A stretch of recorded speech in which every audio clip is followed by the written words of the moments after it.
Seconds.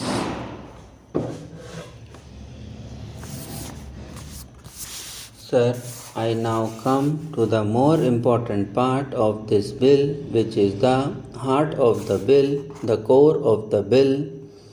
This is about the rate of tax. I will presently read portions from the Chief Economic Advisor's report. The heart of this bill is what the tax will be. It is not a matter between the Union Finance Minister and the State Finance Ministers. There is a third line to the triangle, that is the people of this country. Every Union Finance Minister wants to maximize revenues. Every State Finance Minister is under pressure to maximize revenues. There is nothing wrong with that. But please remember, we are dealing with an indirect tax. An indirect tax, by definition, is a regressive tax.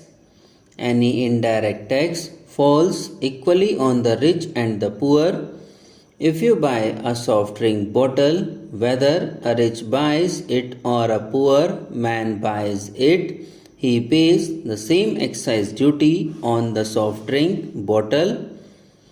That is why, world over, indirect taxes being regressive in nature, the trend is to keep them as low as possible.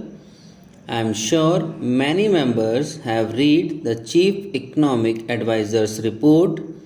If not, I would urge you to please read it. The cover tells the story. In high-income countries, the average GST rate is 16.8%.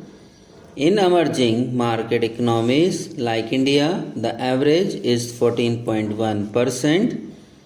So, world over 190 countries have one form or the other of GST. It is between 14.1% and 16.8%.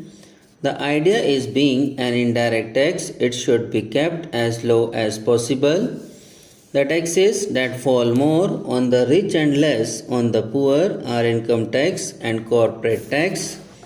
Those are the taxes consistent with other goals which the country may have. Those are the taxes which must be of principal sources of revenue. In fact, for many years in this country, there is a complete tax distortion. The collection from indirect taxes is larger than the collection from direct taxes. I think we crossed the line sometime in the year 2006 or 2007. Maybe in 2008 we crossed the line when the collection from direct taxes overtook the collection from indirect taxes, and that remains so even today in our country. In fact, the collection from direct taxes should far outweigh the collection from indirect taxes. So what do? We need to keep the taxes low. At the same time, we must protect the existing revenues of the union government and the state government. So how do we go about it?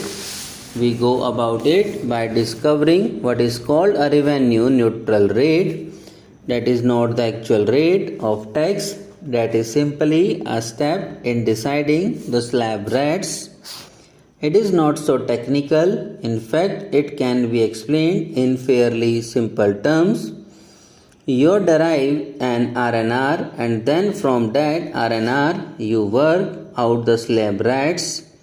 Today, please remember, over 80% of excise duties are between 12 and 15%. Over 56% of VAT is in the range of about 13-14%. So, on an average, 70% of the goods have a tax incidence of about 13-14%. But there are huge tax losses because of an insufficient collection machinery and a large number of goods escape taxes. They are neither captured by the union, captured by the states, etc. The GST is supposed to be a more effective tax. If the union captures, it cannot escape state tax. If the state captures it, it cannot escape union tax. Therefore, it is more efficient, and because it is non-cascading, more people will comply with it. Because it is a self-audit method, a chain of transactions, it is very difficult to escape the tax. All these are argued everywhere, and I don't wish to repeat those arguments.